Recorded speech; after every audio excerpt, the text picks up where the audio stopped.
So, for today, we're going to be playing some Lizardmen and Wood Elves. Lizardmen as our main pick, and Wood Elves as our common counter pick. So, should be a pretty fun day today.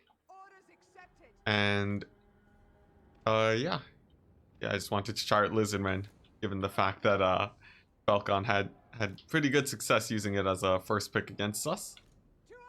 And I do like adapting my styles. Now, for this game in particular, we are going for a rush type build. Or if not rush, a very heavy melee centric build that focuses on actually winning the main fight against Norska. So we've taken a ton of heavy cavalry, some infantry troops, and we also have just a few skirmishers to make sure that we don't get skirmished ourselves. So the idea here is that Norska is usually trying to prepare for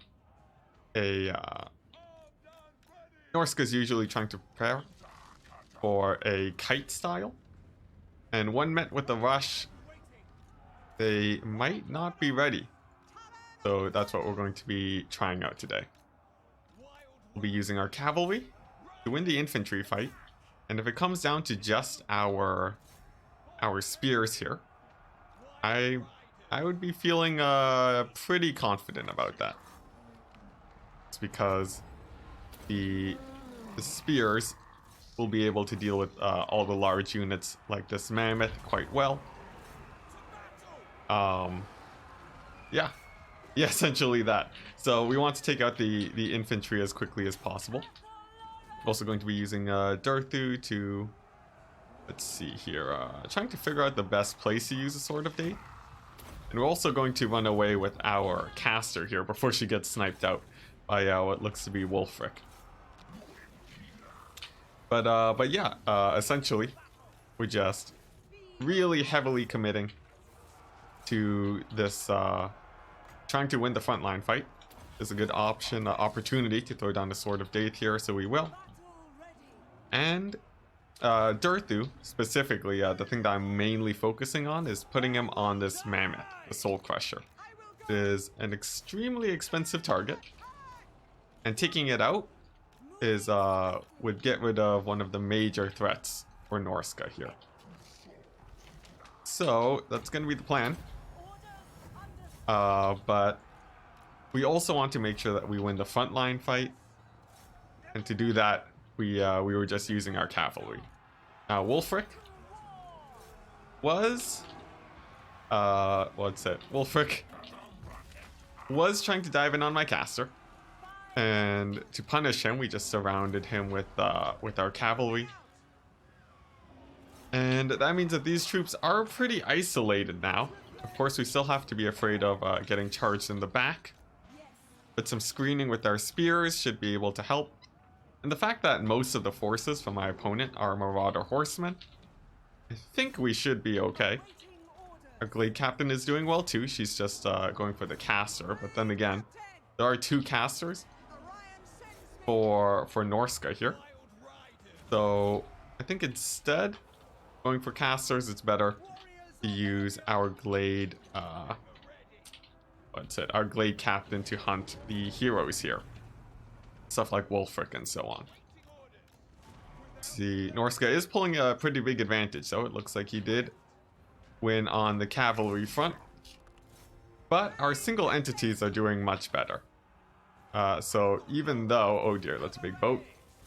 Yeah, even though our opponent does have a slight balance of power advantage, I think we might still be okay.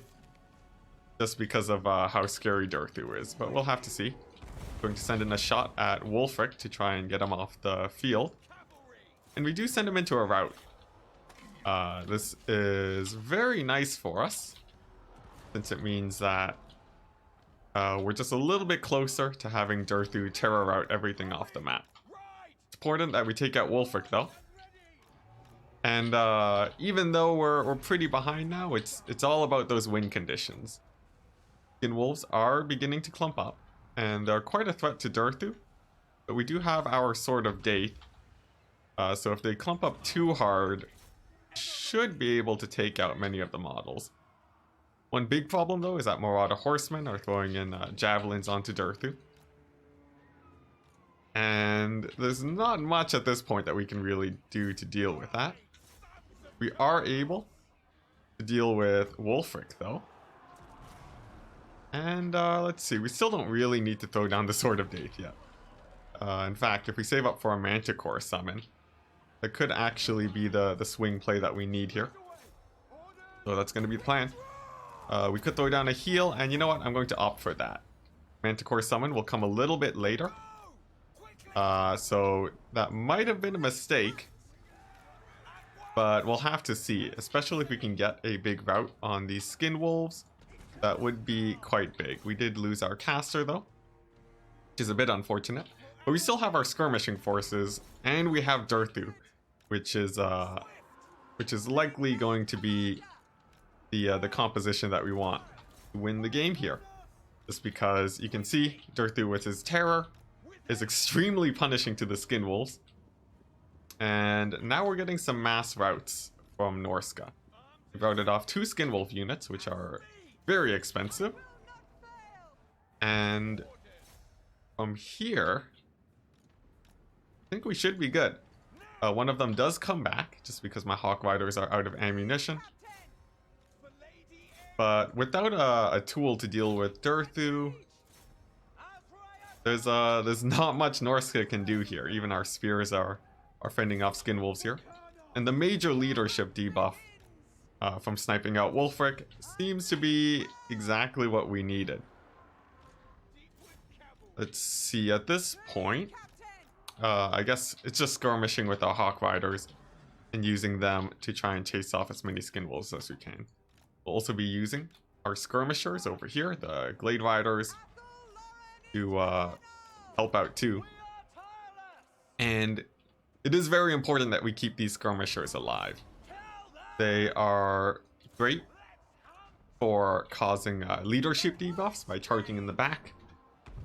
And and just firing arrows in too will cause big leadership debuffs. It can chase off troops. So that's going to be the goal as we close out the late game. Balance of power is still heavily in Norska's favor. But if you look at all the troops here, their leadership is extremely low.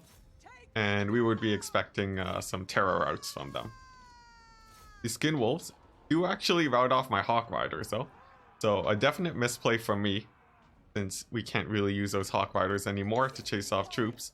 And some Wolves are coming in also. See, not the best situation. And I think we're going to throw down the Sword of Date on them. Just to really make sure that they can't chase off my troops. It looks like they still will be able to. And perhaps a little bit of a wasted Sword of Date.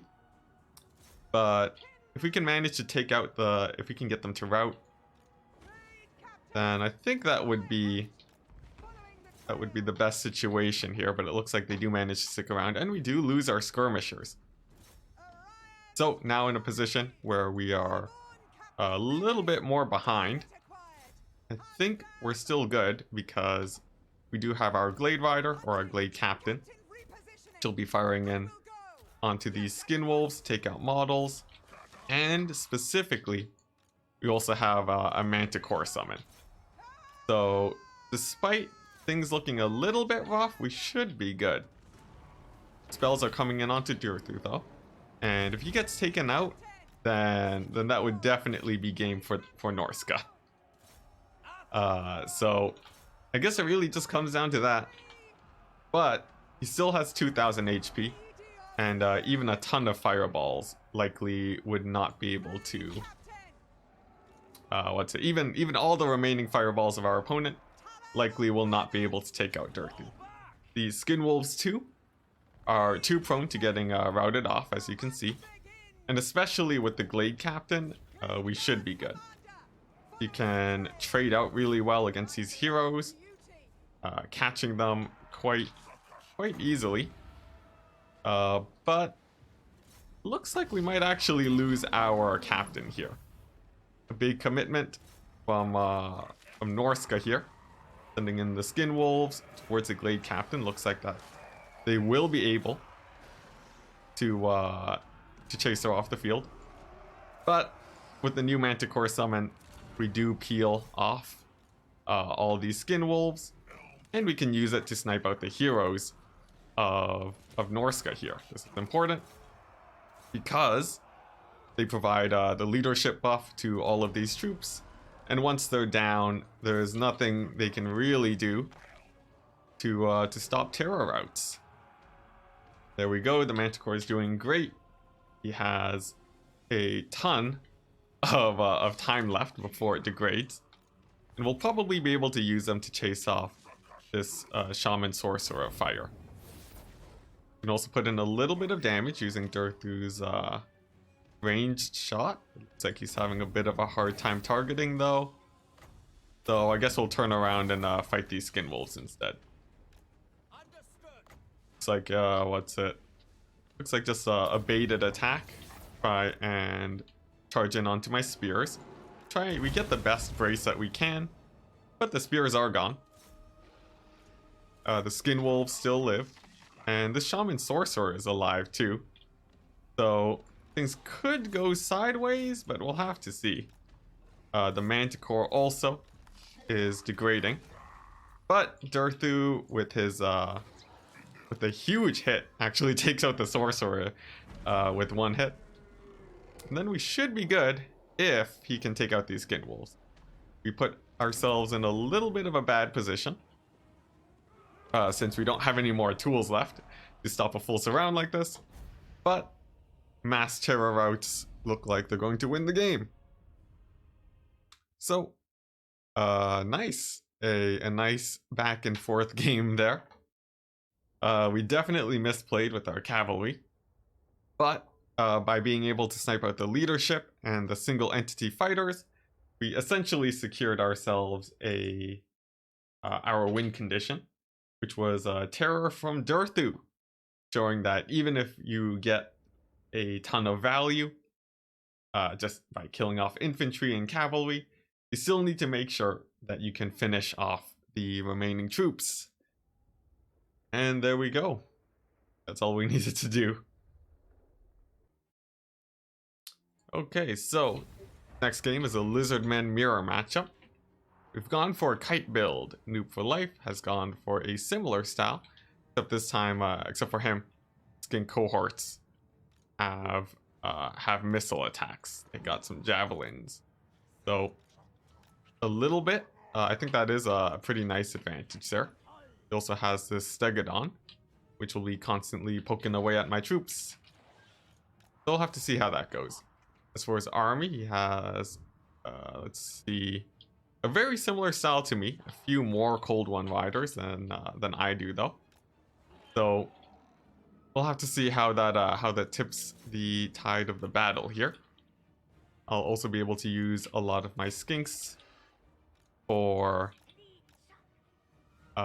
for skirmishing here. And you know what? I think Mazdamundi can probably just rush in to shut down the Stegodon. It's just a feral Bastillodon and a Saur Scar veteran.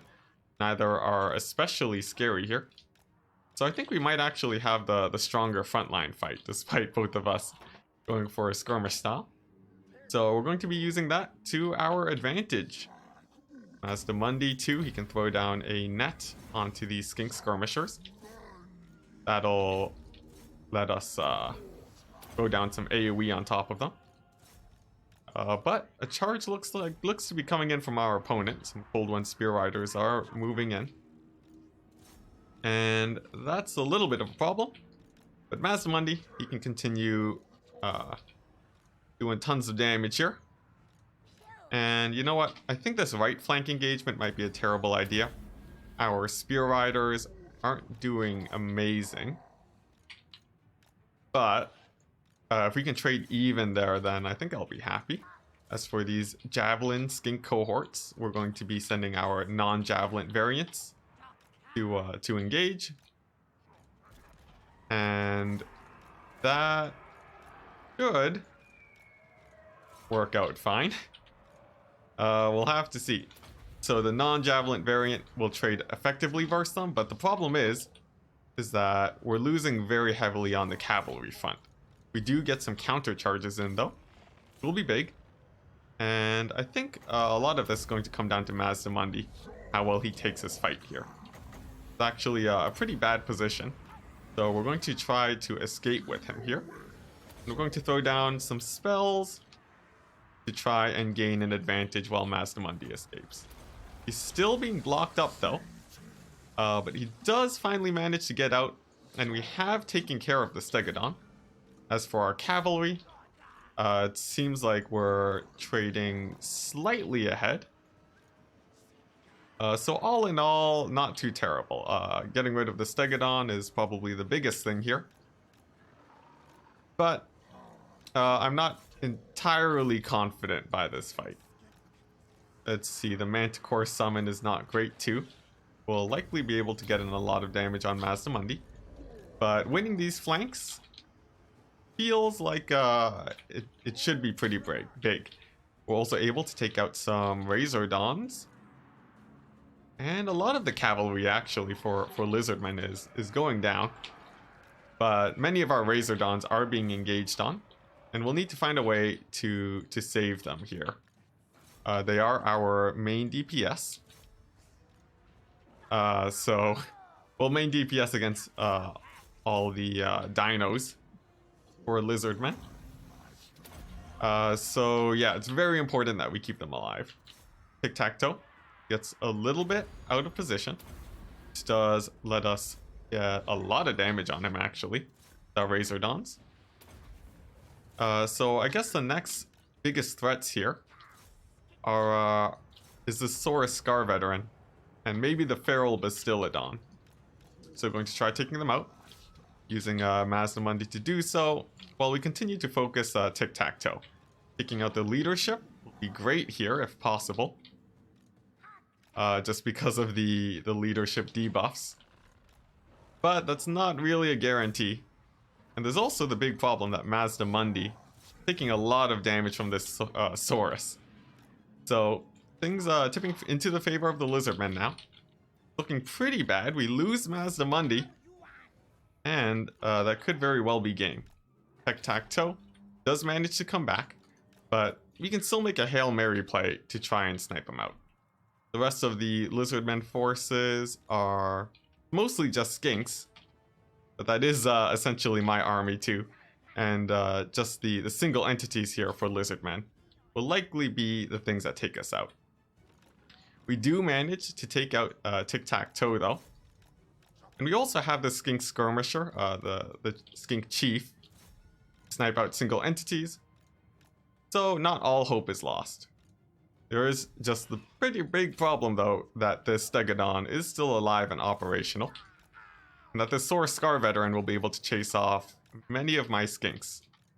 But if you look at the infantry, we do have a pretty nice advantage. And I think if we can just rout off that Stegodon, that should be good. Our Razordons, by ganging up on these Skink Skirmishers, actually do manage to get them off the battlefield. And that may actually turn out okay. We'll have to see. This center fight looks to be tipping in our favor.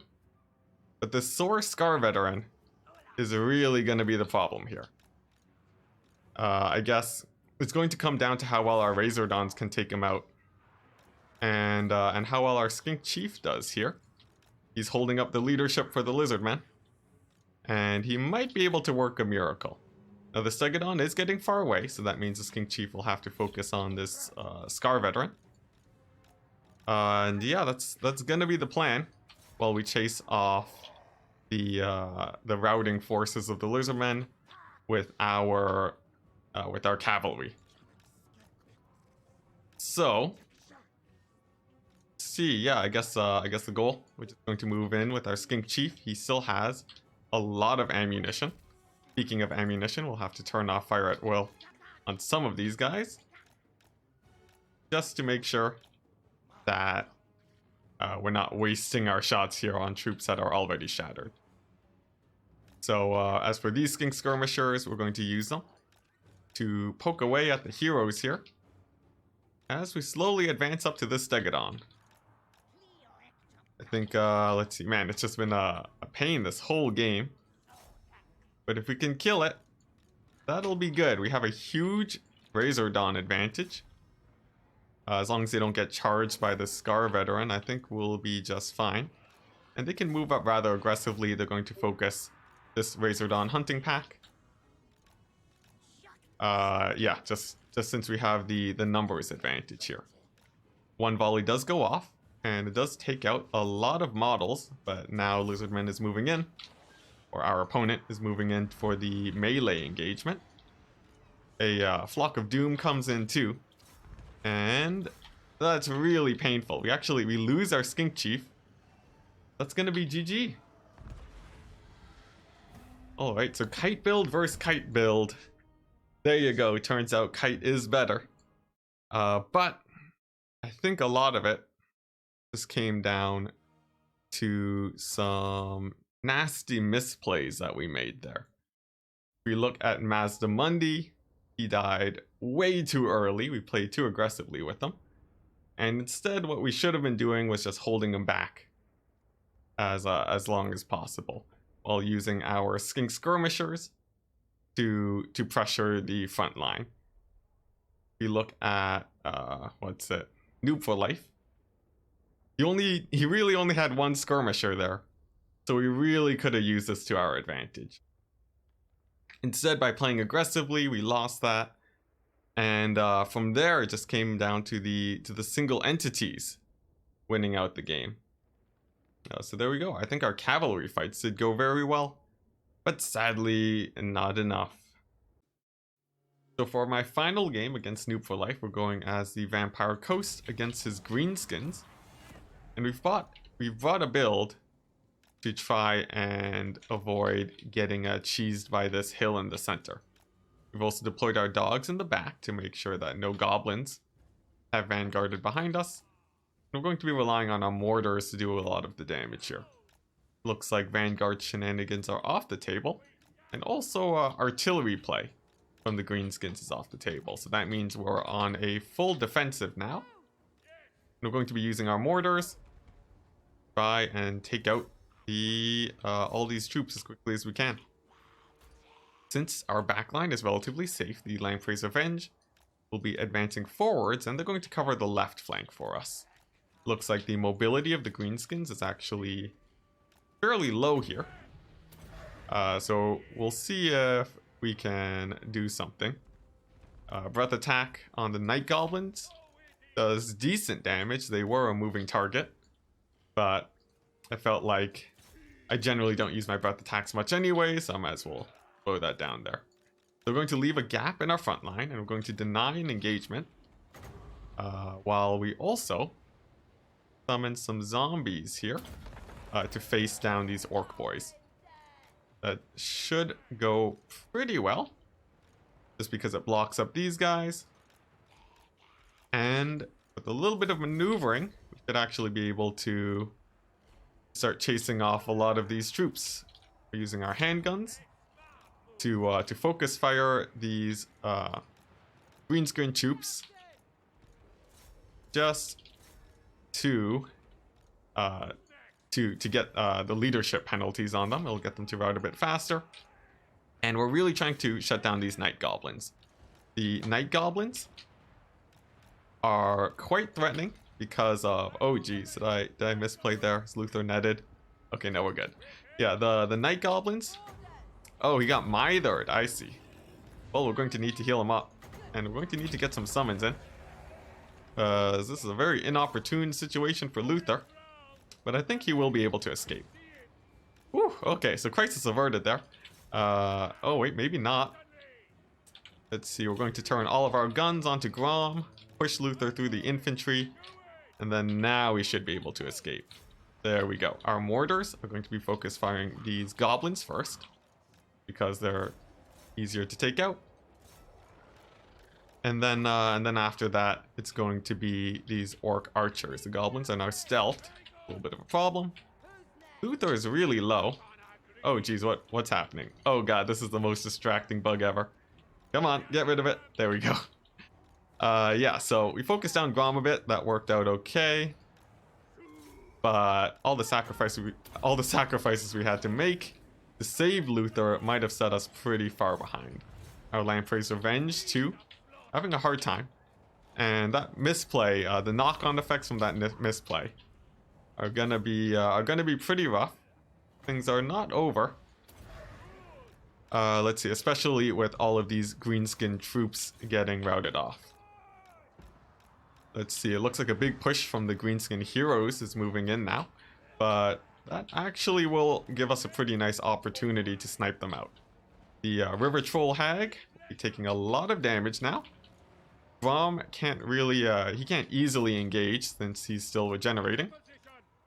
And once we take out the heroes here, I think we should be good. Patrol Hag is getting quite low now. We are losing some handgun models though. And these archers are really encroaching in on us. Thankfully we do have our zombies, which are able to move in and push them back. But the archers are still able to fire.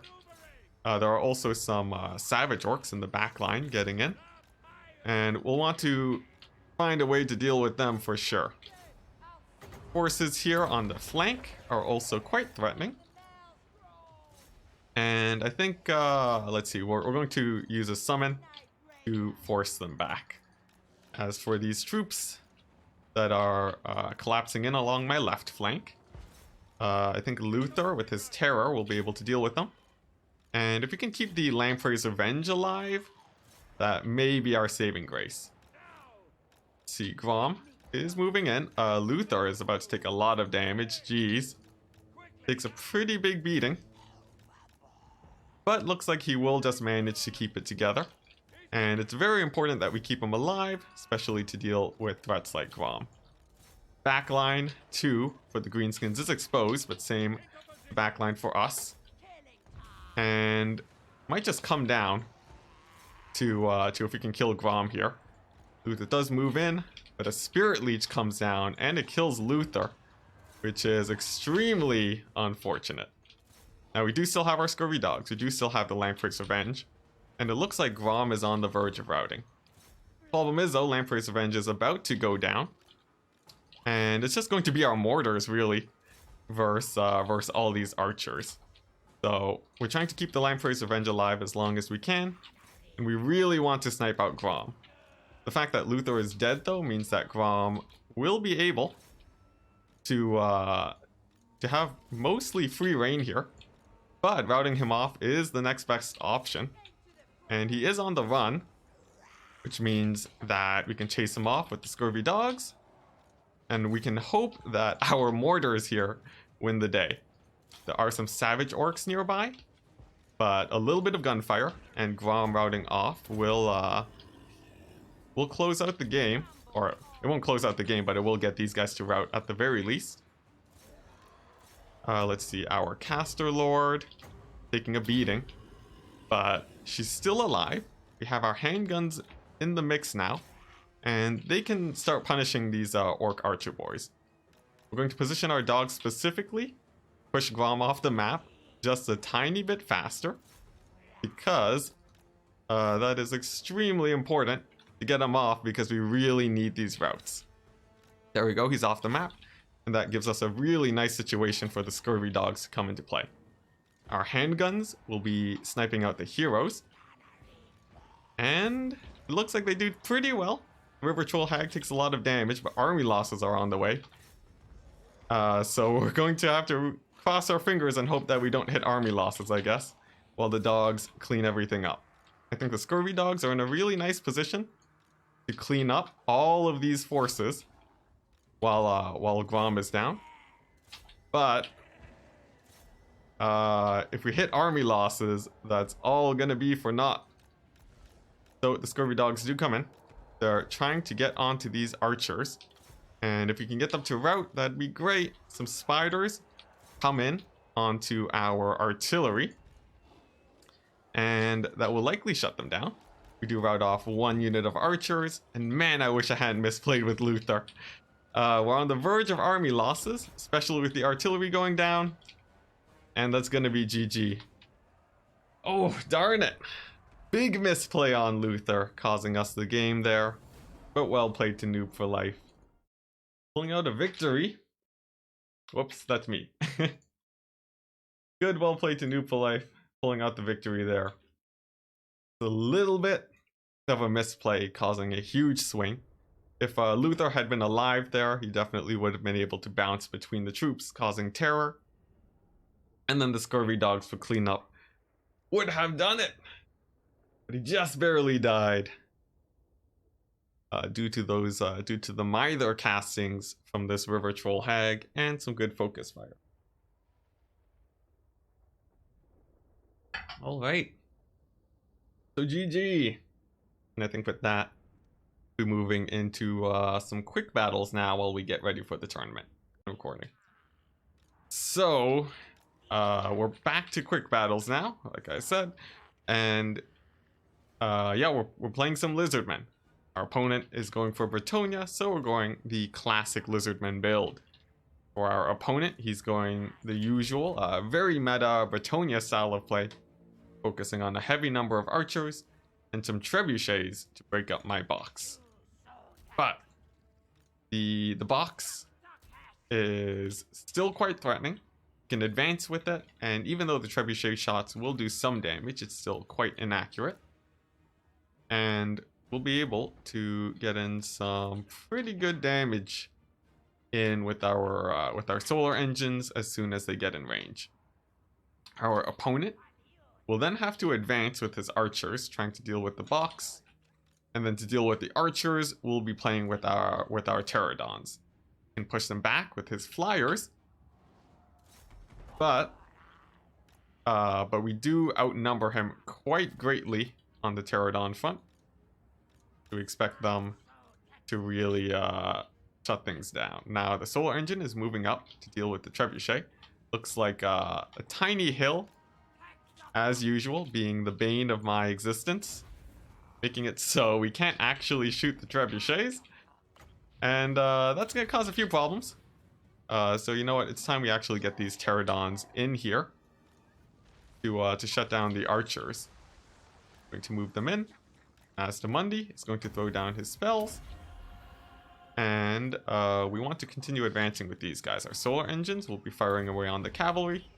And some drop rocks on these on the archers should be able to take them out. We do lose a few pterodons in the process though.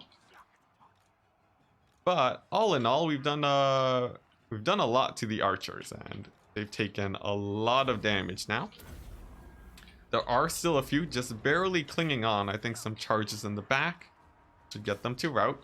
It will mean that we will be losing those pterodons though. But I think the trade is worth it, and the fact that our main army is so close now is actually pretty great for them.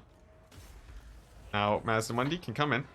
Going to throw down a net onto Lewin, pin him down, and we're going to focus him with our Sora Spears and Mazdamundi. Our pterodons will be trying to get to a safer position so that they can continue skirmishing against the archers in the late game. And it looks like the Damsel of Life actually is getting into a bit of a bad position too. So we're going to turn Mazdamundi's attention to start trying to kill her actually. This should be pretty good. She's actually already quite low and terror routed. And if we can finish her off, that would be quite optimal. The double solar engine now have clean shots against her.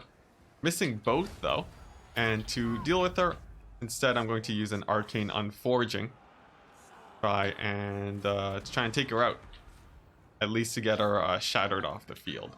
We'll also be sending in pterodon riders to try and kill her. And there we go, we do manage a shatter. Now, big problem though. The archers for Bretonia are still able to fire away. We're in a little bit of an awkward position because our solar engines can't really pressure them. But I'm hoping a big cracks call from Mazdamundi will be able to to take some of these guys out. It looks like many of the shots miss, actually. But a big rock drop onto these archers. Wow, take them down to almost no HP. That means that Mazdamundi is once again safe from getting poked down. Let's see here. We have more pterodons. They're going to be rushing in to deal with archers. And once the infantry of Bretonia here is gone, we will be able to begin pushing onto the archers with just our infantry. So that's what we're going to be doing. Just to really get them off the field. And then we're setting ourselves up for a nice late game situation where it's just Mazdamundi and Lewin without too much support. Bouncing Mazdamundi between the infantry too to cause terror routes is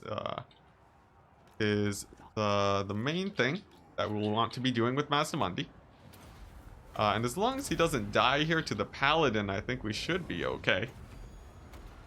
Let's see, they do land in here, but we can throw down a large net, which means that the charge from Bretonia won't be able to hit my spears. My spears will be able to continue fighting Lewin in a very advantaged fight. We're leaving some in reserve to deal with backline cavalry charges so that our Bastillodons can continue firing. And it looks like that net really paid off, but I did leave Mazdamundi a little bit out of position. And we're going to pull in our reserve spears now to try and save them from these knights. Lewin too is in on the fight, and I would expect Mazdamundi's leadership to start falling. We also really want to get that solar engine debuff on Lewin. Yeah, we really want to get that leadership debuff on Lewin, so we're going to focus one solar engine onto him, while the other fires onto the knights. It looks like with the solar engines, things are suddenly turning back into our favor.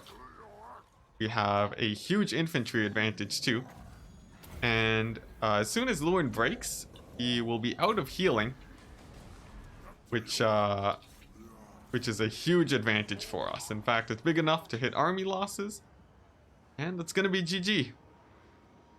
So a little bit dicey there, getting into the end, but generally a pretty clean victory. Our pterodons did all right. Of course, they did take out the archer, so they did fulfill their jobs. But I found that I was sacrificing them a little bit too heavily. And had my opponent kept his archers safer with his cavalry, the pterodons in the late game after they died wouldn't really be able to help, and I feel like Mazdamundi would have gone shot to death. So something important to focus on next time. But other than that, I think things went generally pretty well.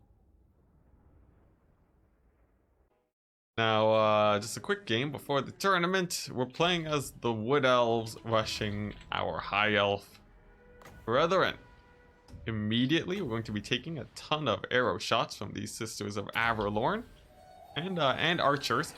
Actually, all of it going in onto my Glade Captain. Not the best situation, but we do throw in a pretty nice pendulum. Our archers are moving in now, and a little bit of dodging will likely be able to keep these guys safe. The goal is to deal with these archers. Now that we have our Deepwood Scouts in, that should be just dandy. Drycha is heading into combat because she definitely doesn't want to get sniped, and while in combat, she should be relatively safe. Our Deepwood Scouts are getting focus fired by archers, but well, yeah, no, they're just getting focus fired by archers. We're returning fire, trying to put in as much damage as we can. We've routed off a good number of these archers too, which is great. And the Tree Man, our centerpiece unit, is looking to be doing pretty good. Sylvan Knights are doing great too. We've collapsed the left flank, and even though our right flank will likely begin to fall, it is just some Silver Helms, and if they collapse in on our Deepwood Scouts, it's not the worst situation in the world. Now Drycha, continuing to stay with the infantry, will be able to stay pretty safe. in combat, she's not as worried about, yeah, she's not as worried in general, just because she can't get sniped. She has decent combat stats, and she's mostly fighting Lothern Seaguard and archers. Meanwhile, Tree Man dealing with Alitha Nar is great, and despite our Deepwood Scouts getting focus fired, our aggressive rush appears to have won the day here. Tree Man especially, still being at extremely high health, is great. Same with the Sylvan Knights, and with a few more Terra routes coming in from the High Elves, I think we should be good. Yeah, we even have another summon from Drycha. We have Dryads that can finish chasing off these troops. And there's not a whole ton he can do here to win the game. Is that an Arcane Unforging that went down on my Sylvan Knights? Maybe. But it's not going to be enough. Sylvan Knights still have enough HP to cause a lot of pain for the High Elves. And there we go. A quick win. So, yeah. I think our engagement timing was a little bit off there. These Swift Shiver Shards should not have taken that many volleys from all of these archers. And my heroes should have been dodging from the start. Instead, these guys should have come in a little bit later, and after Drycha threw down her summon, causing some chaos in the High Elf formation, then I would bring these guys in to do the big damage. The fact that I lost one of my flanks to some Silver Helms was also pretty worrying. I feel like had there been more cavalry, my infantry would have gone run over. But I'm not sure how that would have played out. We did have a lot of archers to shoot cavalry if they did come in. But only one Sylvan Knight isn't really enough to defend these guys. It's just the threat of collapsing the backline that defends my archers mostly. So for another very quick game, we're going for a Lizardmen rush build. I didn't even really set up my formation. I guess we'll do that as we move in. No hotkeys really. And this army is a little bit trolly. Well, it's not exactly trolly, but we haven't put a lot of thought into it. We just have, you know, some cavalry. We have some good infantry troops. And then, and the Dread Saurian for good measure. So, our opponent has, let's see by the looks of it, Hellblaster volley guns. Okay, very interesting. And just, yeah, some tons of range units. That's a lot of artillery. And our goal for this game is going to be avoiding these spears collapsing in the right flank. The Saurus will split up, one heading to the spears and one heading to the side. And it's just going to come down to how well we can aggressively push. Now, I've already had a minor misplay with these Demogryph Knights, giving them sort of a free charge here. And my left flank is engaging a little bit slow. So I think on that front, we've made a couple mistakes. But now that the net has released, continue advancing and trying to flank our opponent as hard as possible.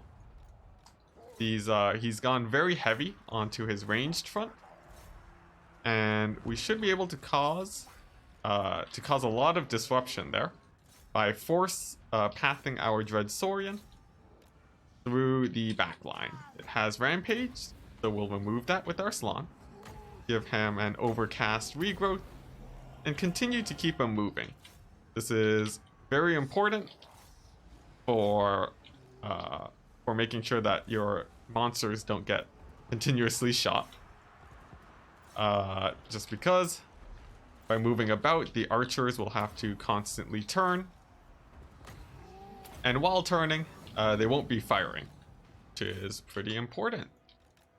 Let's see, this Hellblaster still firing. It looks like it's just shooting at some skinks. We'll disrupt that with the Dread Saurian. And continue our push into the Empire backlines. all of our healing has kept the Dreadsaurian alive for a very long time. And seems like we've also done an okay job keeping our infantry spread out along all of the Empire backline. What is sort of unfortunate, though, is that we have lost the Dreadsaurian, but the Empire has lost a lot of their backline. Despite their defensive position, we were able to overrun it. And with the edge of the map so close, means that, yeah, we just have to push these archers a tiny bit further, and they should be gone. We do lose our Dreadsaurian, though, but it did do its job in simply tanking so much of the damage there.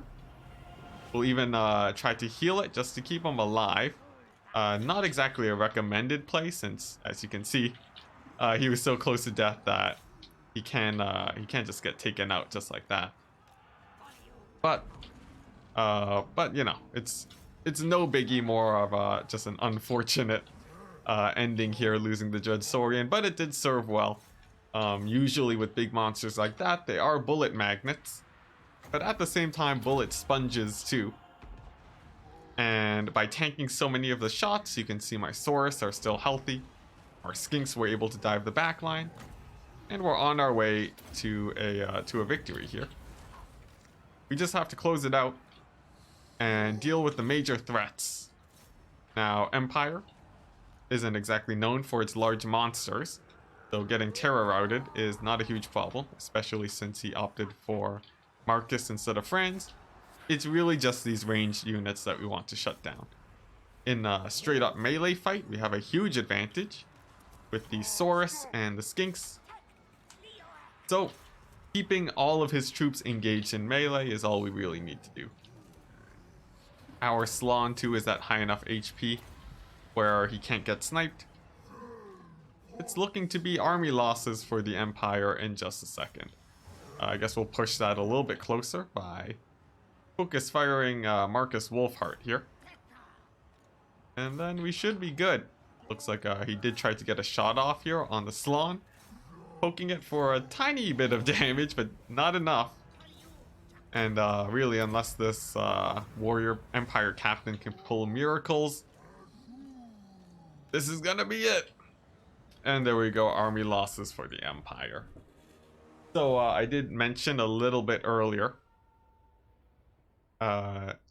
his build did have a lot of artillery, which left him extremely prone to getting rushed, which is exactly what we did there. Even with the advantage of his defensive position, it really was not enough. You can see all of his artillery pieces were more of a viability, since they don't hold the line and they didn't pay for themselves. So, very unfortunate there. Really, his Demogryph Knights, though, did quite well, especially charging into my Croxagores, and his Focus Fire did kill the Dreadsaurian, but after that, the melee fight was as good as mine, so GG there, especially since we killed off the Demogryph Knights, which were the major melee threat.